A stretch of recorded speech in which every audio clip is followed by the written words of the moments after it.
يا ذا الأسماء الحسنى يا خالقنا غفرانا نسألك وأنت الأسمى نأمل عفوك سبحانك.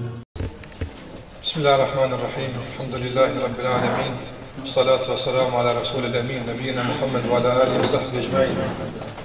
Allah në gjallë vëna falenderojmë për të gjithat mira që në i ka dhenë. Lusim Allah në gjallë vëla që në bënë rabë falenderuas, mirënjohës, adhuruas dhe i ti. Dhe rrisë Allah në manuar që në pajis me sabër, me dorim që të kalim të gjitha sprova dhe të lasht e kësoj botë diri në takimin me te. E lësë Allah në manuar që takimin jonë me te tjetë dita jonë me lumë të në kësoj botë. Dita jonë me mirë dhe me gëzuar dhe me knashme ditën e marës e shpërlimin nga Zotë Gjellë Gjellalu.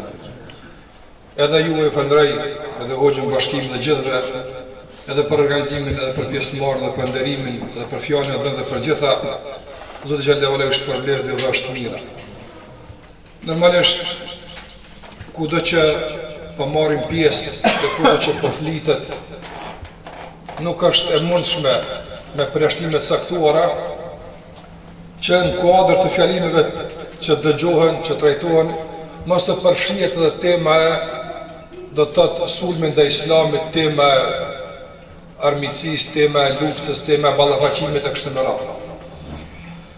Dhe ne duhet si musliman që normalisht jemi të kujdesshëm, si musliman duhet që të jemi të organizuar, si musliman duhet që të jemi të matur, si musliman duhet që të jemi vizionar, të dimë se çfarë duhet të bëjmë. Mirë po mendoj para se gjitha është ndëruar edhe xhallar, jo vëllezër të tjerë të ndëruar, duhet që në esencë ta kuptojmë si e trajton Kurani armiqësinë. Nga se miqësia dhe armiqësia janë terme shariatike. Nuk duhet që gjithkush do të thotë ti trajton nga këndi i tij personal. Për shembull, nganjëherë ndryshe e trajtojmë armiqësinë nëse ne jemi në fokus të saj, e ndryshe e trajtojmë nëse dikush tjetër është fokusin e saj. Dëshiratikisht kjo nuk bën ndryshime. Apo pavarësisht kush është i prekur dhe për kë bëhet fjalë, armiqësia ka një trajtim të caktuar kuranor, sikurse edhe miqësia gjithashtu. Duke e medituar këtë temë gjatë leximit të Kuranit, me të vërtetë mendoj që është një ajet që të gjithë e kemi lexuar dhe të gjithë kemi kaluar nëpër të, po shpresoj që të jetë një përkujtim për neve të gjithëve. Fjala e Allahut Azza wa Jall, ku Allahu te barek ve taala përmend burimin e armiqësive dhe përmend mënyrën që duhet i qasemi kësaj armiqësie. Këtu janë më rëndësi. Ta kuptojmë burimin e armiqësisë për ta kuptuar fuqinë e tij. Dhe ta kuptojmë për shembull natyrën e tij që ta njëm qasjen për ballti. Andaj çka thot Allahu xhallahu ala? Allahu xhallahu thot: "Inna ash-shaytana kana lakum aduwan fattakhidhuhu aduwa."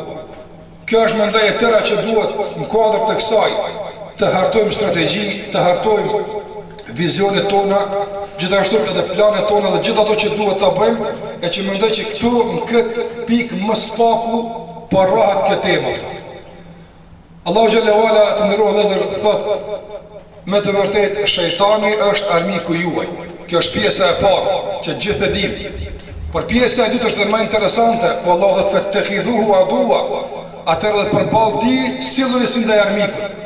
U mendoj se shumë nga muslimanët pjesën e parë kanë të qartë, sa ajo është armiku jonë, por sjellja jonë përballë ti, strategjia jonë për ta luftuar, angazhimi jonë, kujdesi jonë ndaj asaj që ai e thurr ndaj neve, absolutisht nuk është në raport dhe nuk është në nivel në armiqësisë. Ne jemi me të vërtetë tejet në disfavor me sulmin që ai na bën neve ato. Prandaj mendoj që fillimisht ajo që duhet ta bëjmë është që luftën me shejtanin ta nxjerrim nga dimensioni që ekziston momentalisht. Cili është ai dimension? Dimensioni që muslimanët në atë dimension, në atë fushë e trajtojnë shejtanin është dimensioni i shqetësimeve në ëndra apo prekjeve eventuale që ka të bëjë me ndonjë seher mësysh kështu me radhë.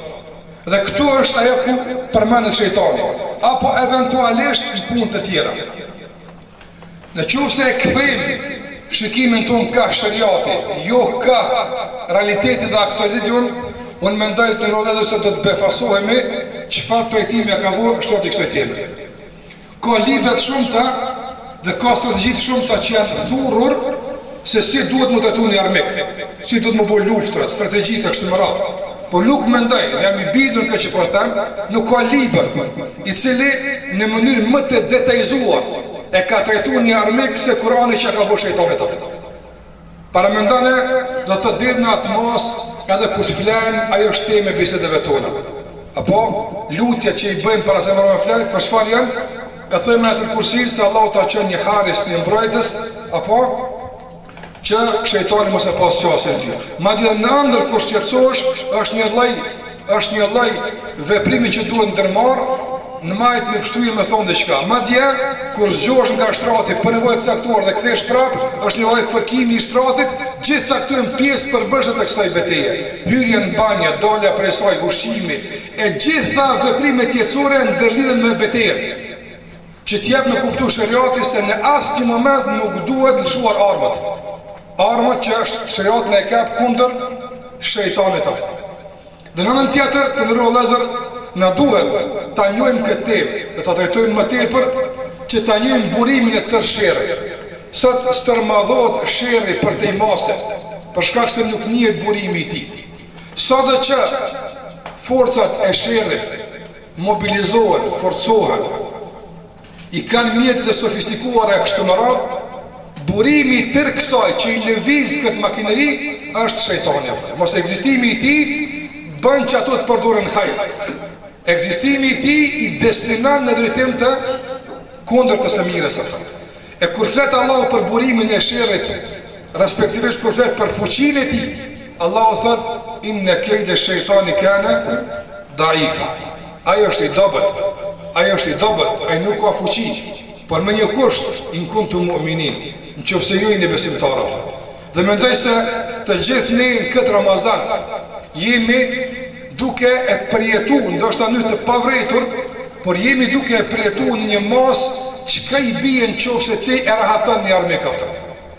Dhe unë këtë po e sjell si shembull edhe me një përvojë personale, por mendoj çdo kush ka përvoja të tilla, pa pas nevojë unë me shpalos përvojat e mia personale, por po flas në aspektin shëndetësor. Në qoftë se një ka pas një problem të caktuar, për shembull, ka pas problem me fytyn, krajnik të tij që I ka pas, për shembull, që I thonë bajamet. Dhe ku këto kanë shkaktuar implikime të shumta, probleme të shumta shëndetësore. Nuk e ka ditë pika po I vit. Në momentin kur ato po largohen, po e sheh se shumë gjëra kishin ardhur këtu ato. Dhe ne tash në Ramazan shumë më lehtë disi po agjerojmë. Shumë më lehtë po bëjmë ibadet, shumë më lehtë po I kryejmë do punë. Dhe po themi sa mirë, që nuk është për shkak të muajit, që nuk është për shkak të fuqisë fizike dhe shëndetësore, është pikërisht për shkak të raport me këtë armik. Është më në distancë dhe po marrim frym më lehtë. Para mendoj po të ishte gjithmonë këtë distancë, sa I shumë kënaqur me ibadet subhanallahu ta. Sa I shumë kënaqur në raporte me zveti, sa I shumë kënaqur për tim të Kuranit e kështu me radhë ato. Problemi është se I kemi lejuar të na afrohet shumë. Apo e tash na e ka zënë frymën, nuk po na lënë as dhikr bëjmë ç'është duhet, as namaz falim ç'është duhet, as Kur'an lexojmë ç'është duhet e kështu me radhë, dhe shpesh edhe në analizat tona po I referohemi problemeve që janë shumë anësore, jo boshti. Andaj shpresoj që ne do të vërtesohemi çka ky muaj, edhe me pjesën e dytë të fjalës së Allahu xhallahu ala të tehidhu aduwa. Me të vërtetë ta trajtojmë si armik. Dhe dihet kur shtëpia jote është rrethuar dhe pritet çdo moment të sulmuosh, dihet disponimet, dihet mobilizimet, dihet gatishmëria të gjitha këto dihet apo. Nuk mush rahat me flet as shumë radh ato. Andaj mendoj se duhet të jetojmë në hijen e këtij presioni. Ndoshta jeta nuk bëhet shumë e mirë, nuk bëhet fillimisht shumë e këndshme, nga se kërkohet që të thehen do lukse, komoditete, kërkohet mobilizimi I brendshëm dhe jashtëm, por duhet ta bëjmë. Nga se sikur që ka thënë Ibn Qayyim rahimullah, nëse ti la tuharibu, ti nuk e lufton, huwa yuharibu la mahala. Ai të lufton gjithsesi atë. Nuk është puna apo lufton as po luftoj. Puna është apo ja kthen as po ja kthen. Sa I më të shumë gjithsesi është atë. Andaj ti do zgjadesh atë të ja kthesh apo nuk do të kthesh atë. Ti do të vendosësh çfarë strategjie do të bësh përballë tij, si do ta luftosh në gjitha këto mejdane dhe si do të jesh ai që do ta mbash në distancë këtë armik që ta ka hapur shijen e dhikrit të Allahu xhallahu ala. Dhe duhet ta dinë të ndërvëzat ato që po them për fund se kuptimi real i kësaj jete është vetëm në njën e luftës. Kështu Allah ka bu këtë jetë. Ai që një çast të kësaj jete don me kalu në paqe e ka kuptuar gabimisht këtë jetë atë. Nga se Allah xhallahu këtë dunjë e ka krijuar në betejë, në lufta. Apo s'ka tjetër, veç betejë është atë, lufta. Bartemi pe luftë. Shikoni hisën e pejgamberëve. Si është në lufta, ara ato puna i ka marrë në pejgamber, si ka nën këtë tokë atë. Qështu pejgamberi s.a.s. 23 vjet beteja, posa ushnu me ke erdh idha jaa nasrullah. Duhet me të marrë me vetja atë. Nëse s'ka më çfarë më nejt atë. Kjo botë se ka emrin bota e paqes. Kjo botë ka emrin bota e luftës. Nëse bota e paqes e ka një emër Darus Salam, ai është xheneti atë. Atje kur vendosër s'ka lufta tjetër, atje s'ka beteja, se emrin e ka veni ku s'ka lufta, apo veç ai ka Darus Salam. Kjo botë si për ngjona se botë, as në kurrë të ngjashme me të, as në emërtim, as në realitet. Prandaj që të vendosim këmbët lirshëm në Darus Salam, duhet guximshëm të udhëheqim luftën këtë botë. Ai që këtu don me shiu Darus Salam e humba tjetër. Sikur se ka thënë pejgamberi sallallahu alajhi wasallam, kush e pin alkoolin këtu është se pin atje. Kush e vesh mendofshëm këtu se vesh atje. Kush don do punë mirë të asoj bote, këtu me harxhit nuk i ka tjetër. Andaj paqja dhe rahatia që duhet në të botë me pas, kush don këtu me shiu e humb mundsinë për me shiu atje. Andaj ti përgatitim armët fuqimisht, të përgatitemi, të mobilizohemi, të kemi strategji hyjnore, profetike, sikur na ka mësuar pejgamberi sallallahu alaihi wasallam, dhe të rrekemi luftës, nuk kemi tjetër dhe betejës fuqimisht, guximshëm, duke u mbështetur në Allahun xhalla xhelaluhu, që ta mbajmë këtë armik në distancë, ta trajtojmë me të vërtetë si armik. Të kemi një qasje për ballti, tamam sikur se ndaj armikut. E atëherë do të shohim se shumë probleme me të vërtetë pas kanë buru prej një paqeje falso, që është dashur moti të demaskohet, është dashur moti të rënohet, s'pas ka ekzistuar realisht, ajo pas ka sill vetëm probleme ato. Dhe mendoj që ky muaj është një rast ideal që ta rimarim veten tonë. Është një rast ideal që t'ia kthejmë pushtetin vetes tonë. Nga se mendoj se një nga problemet kryesore bashkëkohore sot është se njeriu të ndërruar vëllezër është e vërtetë se ka futur në kontroll shumë gjëra që përpara si ka pas. Ka futur në kontroll ndoshta edhe jo vetëm shumë gjëra, po edhe në diapazon shumë të gjerë. Po ka mundësi me kontrollu në largësi të mëdha objekte të caktuara në lëvizje, po është një kontroll me të vërtetë shumë më i madh se më herët. Mirë po në llogaritë të kontrollës së vetvetes atë. Njeriu po kontrollon vendin, rrethin, njeriu po kontrollon tokën, mirë po e ka humb kontrollin mbi vetveten, po e ka humb kontrollin, nuk din çka po udhëheq këtë njeri. Ka po shkon atë. Andaj ne jemi, a dini kush jemi ne? Ne jemi ata që besojnë. Apo ti je ai që beson. Dhe përderisa nuk vepron në bazë ato që beson, nuk je vetja jote atë. Përndryshe besimin e ki gabim atë. Atëra duhet që ti përshtatim veprat tona në përputhje me besimin tonë. Deri atëra nuk kemi vetja jonë. Përderisa veprat tona, fjalët tona, ambicet tona janë jo në përputhje, janë shpërputhje me besimin tonë, atëra dikush tjetër e ka timonin në dorën tonë. Po na udhëheq dika nuk po dim ku po shkojmë atë.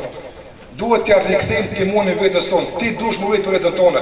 Ti dush më kallëzu vetes tonë se sa duhet me fletë sa ju. Ku duhet me shku dhe ku nuk duhet me shku. Ti duhet me tregu vetes tonë se sa duhet më lodh e sa nuk duhet më lodh. Çfarë duhet të bëjmë e çfarë nuk duhet të bëjmë, gjitha këto në emër të besimit në Allahun që kemi besuar. Atëherë ja kemi kthy pushtetin vetes tonë atë. Dhe këtu është i tërë boshti i betejës. Kush po e merr pushtetin e zemrës tënde? A besimi yt që ti e din se është rregull apo ai që thash më herët? Beteja është shumë e rreptë dhe përdoren mjete me të vërtetë shumë të përshtatshme. Nëse nuk je i vetëdijshëm ta marrin pushtetin pa e marrë vesh fare atë. Andaj dini se jeni pjesë të betejave, të luftave të shumta për pushtetin e zemrës, ku Allahu xhallahu ala ka vendosur atë që është më e shenjtë dhe më e madhe për të, ai është besimi. Besimi në Allah nuk rrin në gjuhë, as në vesh, as në sy, ai rrin në zemër, reflektohet përmes gjuhës edhe veprave tjera, por vendi i tij është zemra. Sikur që ka thonë Sheikhul Islam Ibn Taymiyah rahimullah se al-iman mahallu al-qalb, po dyshim vendin e kon zemër, aty rrin, por duhet me kallëzu se është mbrana me vepra që janë përjashtë apo. Që s'kallëzon, është ai se nuk ekziston ose është i pushtuar atë. Prandaj këtu është betejë dhe ta kuptojmë që këtu ta kthejmë, nëse këtu arrim sukses dhe këtu fitojmë, me lejen e Allahut mënduar çdo betejë tjetër përveç kësaj, jashtë neve është shumë e lehtë, është shumë e tejkalueshme, nga se kështu I edukoi pejgamberi sa sahabët e tij me vite të tëra kërkonin ballavaçim ashabët, u thonte ju ende, nga se kemi një pushtet të parimarrur ende, ajo është pushteti I vetëve tona. Kur të rimiret ky pushtet, letësh pastaj me Mekë, Medinë me punë të tjera.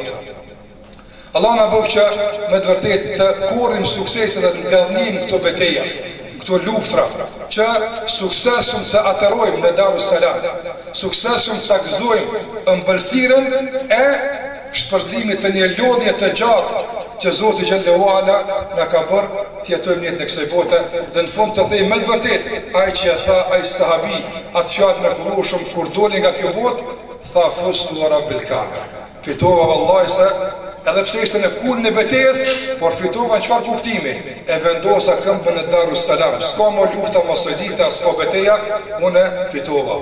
Andaj nëse Allah që të na mundson që të fitojmë nga dhënim dhe të vazhdojmë tutje deri në atërimin e sigurt në Darus Salam. Zoti ju shpëlbeft.